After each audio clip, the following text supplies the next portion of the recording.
TOA community, welcome back everybody. This is video blog number 2 as we're continuing to look through Dr. Peter Attia's book here, Outlive.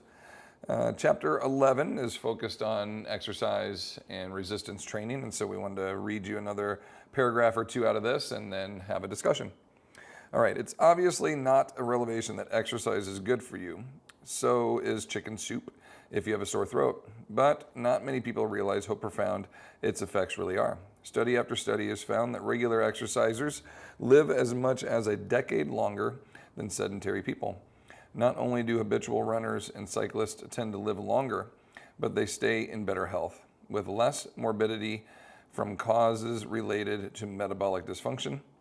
For those who are not habitual exercisers yet, you are in luck.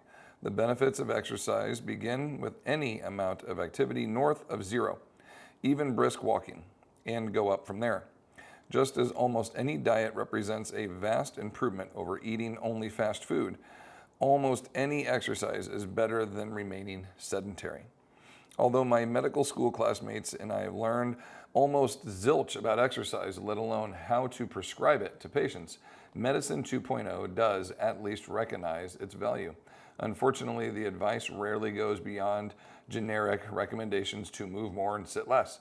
The U.S. government's physical activity guidelines suggest that active adults engage in at least 30 minutes of moderate intensity aerobic activity 5 times per week, or 150 minutes total. This is to be supplemented with 2 days of strength training targeting all muscle groups. Okay. So let's break that one down a little bit. The first part that I wanted to talk about was the suggestion that any exercise north of 0 is going to be of benefit. And I've never been a huge fan of the saying something is better than nothing, right? I just don't like that because it basically suggests that if I'm not going to do anything and I decide to just do the bare minimum, hey, it's better than nothing, right? And if you do the bare minimum, like, well, I didn't want to lift, so I decided to walk on the treadmill for 30 minutes. Well, it's great that you walked on the treadmill for 30 minutes, but did you walk for 30 minutes efficiently?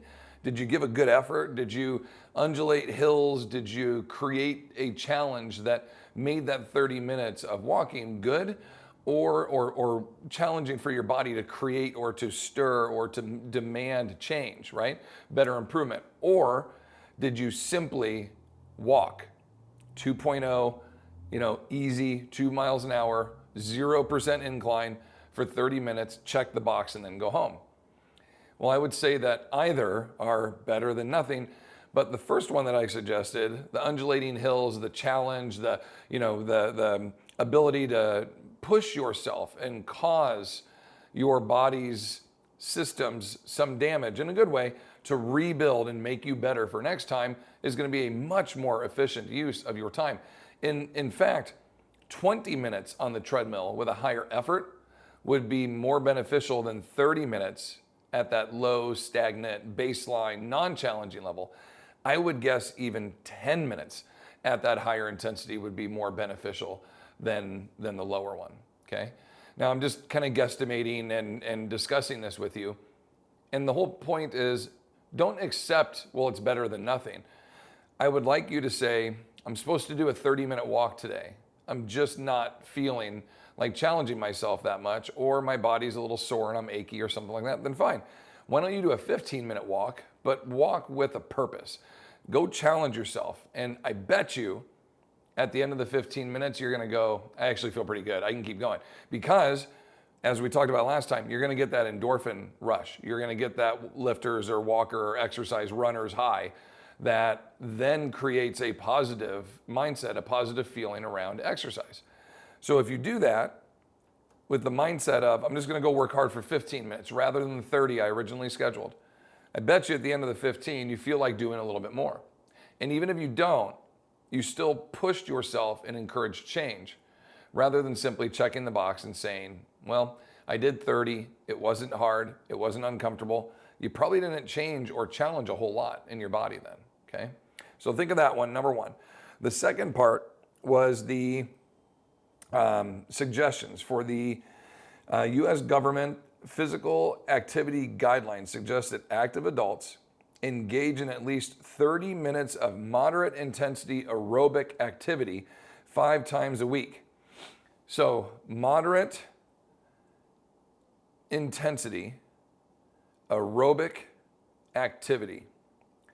So let's consider moderate to be what? 60%, 50% effort, right? If sprinting is 100% and then walking is 20% at a 2.0, like just barely moving your body forward, okay? Let's consider moderate, what, 50, 60%, something like that. So if I can do that, a moderate walk, that would be aerobic, that is activity, and it's a moderate of intensity. So let's say that's, a moderate intensity walk for 30 minutes, 5 days a week. Awesome. That'd be great. Very good cardiovascular health. As long as it is moderate, right? It's not low. As long as it is moderate, you will probably encourage some kind of change and positive change. So we consider that like a zone 2 type cardiovascular effort where you can have a conversation, but it's not smooth and easy like we're talking right now. It would be a little more like I have to take some couple of words in between to really get my point across. Like you would have to kind of break things up a little bit, and it would take a little bit of pausing or even some suggested words where you're like, I don't really need to say my is's and ands and thes, and I can just kind of get to the point. That would be high zone 2 or medium high zone 2.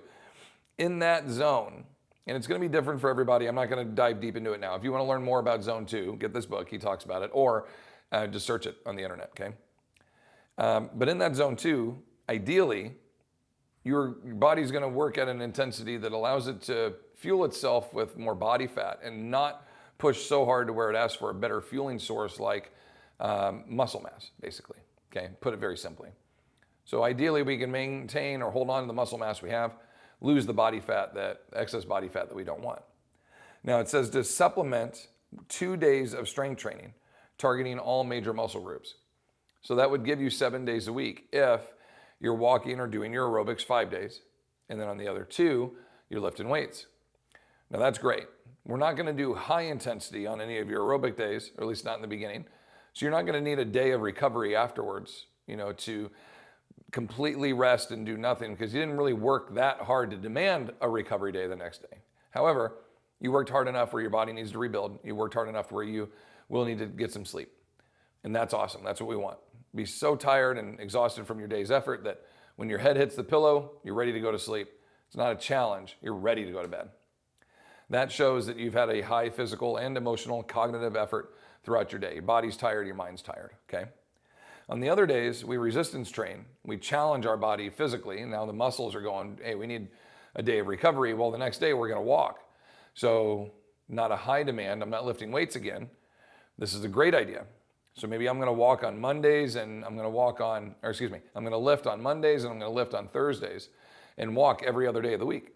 That's fantastic. We can eventually get to a point where you plug in one more lifting day. So maybe you lift on Monday, Wednesday, Friday and walk every other day. And after months or a year of doing that, your 2 walks during the week that are Tuesdays and Thursdays, maybe you wear a backpack or a loaded vest, and so you start to do rucking. And then you ruck or challenge yourself with a little bit of extra load, but also in a cardiovascular way. And so maybe those moderate intensity days become a little more moderate high intensity days, and they start to push and challenge your body a little bit more. But there's excess load being moved when you do so. That's what makes it hard, but it's also more demand on your body. So you may, in a sense, get more bone mass and density development, and you may get either assistance or, in some cases, actual muscle mass development if you're climbing hills and descending hills eccentrically and doing so and carrying enough load to demand that. Then you're actually winning on the muscular side of things and the bone density side of things, and we're not losing any muscle mass, and we are potentially burning unwanted body fat, all while making your cardiovascular health and your heart happy, circulating blood flow, feeding your brain, feeding your body, rebuilding, all the other good things that come with that. So this is a great suggestion. The question is, do people actually do that? And the answer is no. About 14% of our country actually does that, okay? And that is a disturbing and troubling statistic, is that if we would see the value in that half an hour every day, you have 24 hours, you have 100 per day, you have 168 hours in the week, and so we're asking for 7 30s, which gives you 3.5 hours that you need to put in. So out of 168, you're down to 164.5, if my math is being done correctly. That's a lot of extra hours to do whatever you want.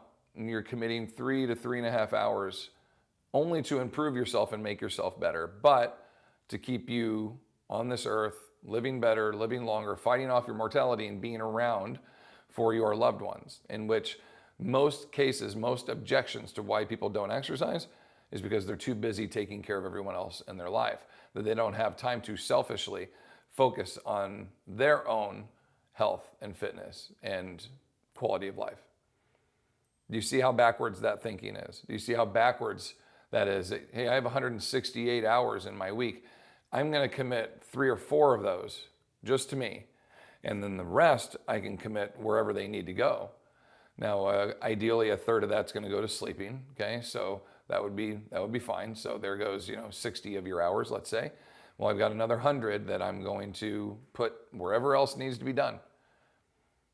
Taking 3 or 4 hours for yourself every week is not a big deal, but in terms of the time commitment. But it's a huge deal in terms of what it can do for your quality of life and your health and your overall reduced risk of all-cause mortality. So I hope you enjoyed this little dive in here. These are the little stats that I have come to really like in this book, and why I've been wanting to do this, read of this chapter and kind of go a couple paragraphs at a time. Now, mind you, I'm not doing every single paragraph. I'm not just reading you this chapter. There's certain ones that I'm selecting as we go, but there's a bunch of them in this chapter. And so that's where the inspiration for this video blog has come. I hope you enjoyed it. Any other comments, questions down below, feel free. If not, I will see you in the next chapter of this. And until then, continue to fight your good fight against sarcopenia. Take care.